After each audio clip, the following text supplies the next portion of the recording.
You guys might remember a while back, roughly a year ago, I had done a video uh, concerning a press release that Square Enix had done for one of their more anticipated titles, Kingdom Hearts 3D Dream Drop Distance. And yes, I know I'm pronouncing both the 3D and the Dream Drop Distance, even though I could say one or the other, not both. But I don't know, that's just what I do. That's me being weird as usual.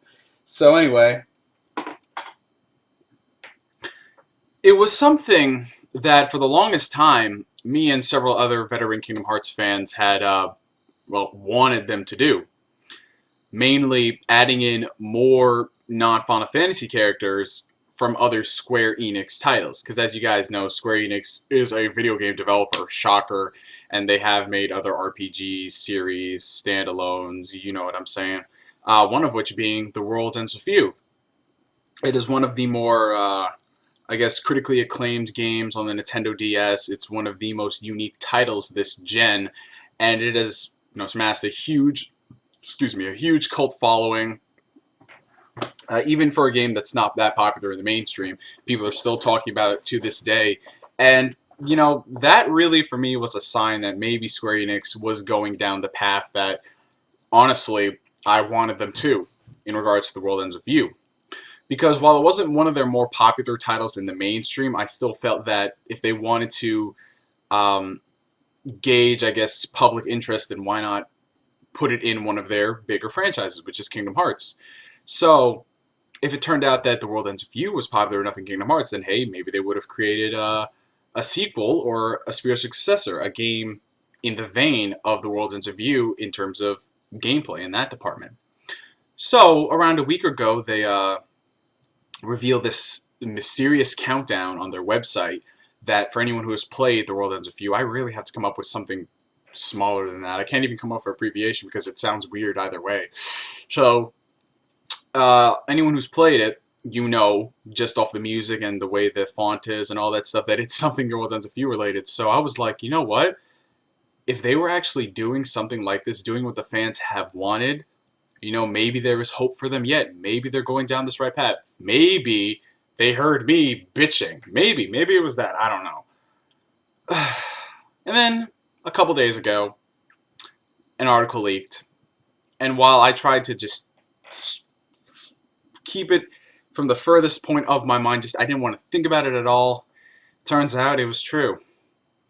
The big announcement about The World Ends With You is that it is getting a port to iOS. Yep.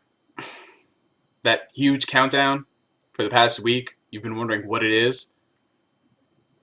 iOS port. So you know what, I'm not just going to sit here and rant yet. I want to read you guys off the specifications of what you're getting in this iOS port.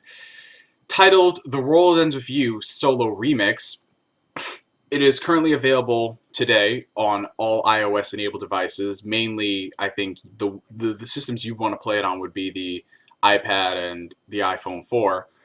And in this edition, it is formatted specifically with the iOS platform in mind, so they're taking the dual screen functions of the DS and they're somehow mixing and matching it for the one screen that's on the Apple products. I don't know how that's going to work out. That's pretty weird.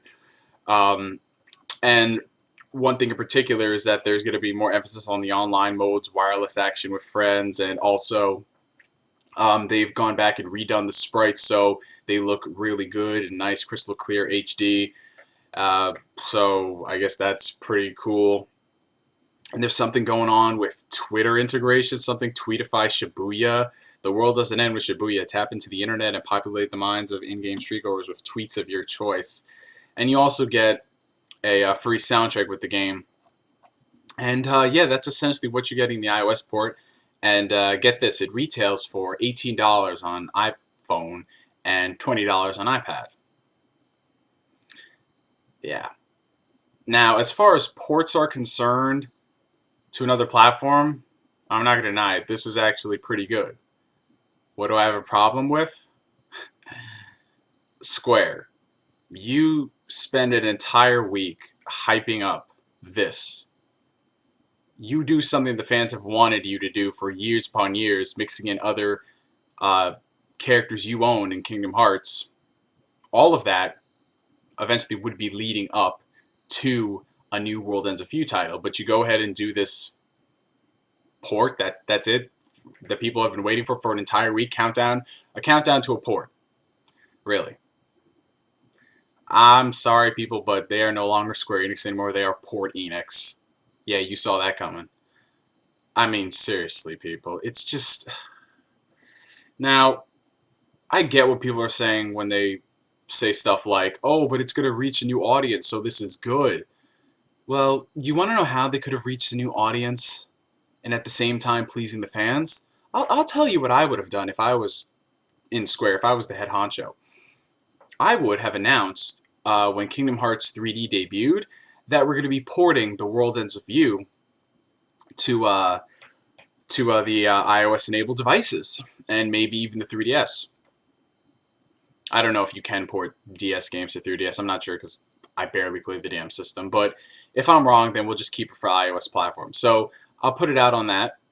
And, we'll see how it goes for the next couple months. And if it does spark an interest, then I would have used this countdown timer to announce another World Ends with You type game. Be it a sequel, spiritual successor. You get what I'm saying. And that way, the iOS crowd is happy. The people who have never played the game before, they found a new way to play it, a better version, they'll be happy. And the core veteran fans will be happy because they're getting a new type of game, be it on the 3DS or the Wii U. Why is that hard? Why is that so difficult? Really, Square? If all these companies saying it's all about proper timing and all that's... If it's really all about timing, then why didn't... Bottom line, I'm just going to tell you guys this. I am not going to be buying this port. I'm going to go out there and rebuy the game for the DS. Because it's just, by you supporting this, that's essentially telling them it's okay to continue doing this. If you love something, that is good, but you have to know when to stop. Because, like I said, essentially telling them to continue doing this. Me being the big fan of the World Ends with You that I am, I'm not going to support this. Because I want to tell Square Enix that I want better games out there. There are better games out there. I want better games from them because I know they're a competent development team. They've been slipping this generation. You have to let them know this. And if it comes to the point that where they have to go bankrupt for them to get the message, look what's been happening with Sega and look what's happening with Namco Bandai. Their backs are getting pushed to the wall. And Sega's been turning it around as of late with Sonic. And Namco Bandai as well. They're speeding up the localizations for the most part. Does it really have to come with this, Square Enix? Does it really have to come with... It's a really sad day, It really is. And that's all I gotta say, people. I was expecting to get more ranty, but I don't know. The more I talk about Square Enix, I guess the more depressed I get. Yeah. Anyways, Q&A is currently being edited, people, so that should be up soon. I don't know, it just takes a while to sit here and edit an hour and a half of me talking. There's only so much of me watching myself. So, what do you guys think about this? I'm GS signing out, and like always, I'll catch you guys later. Peace.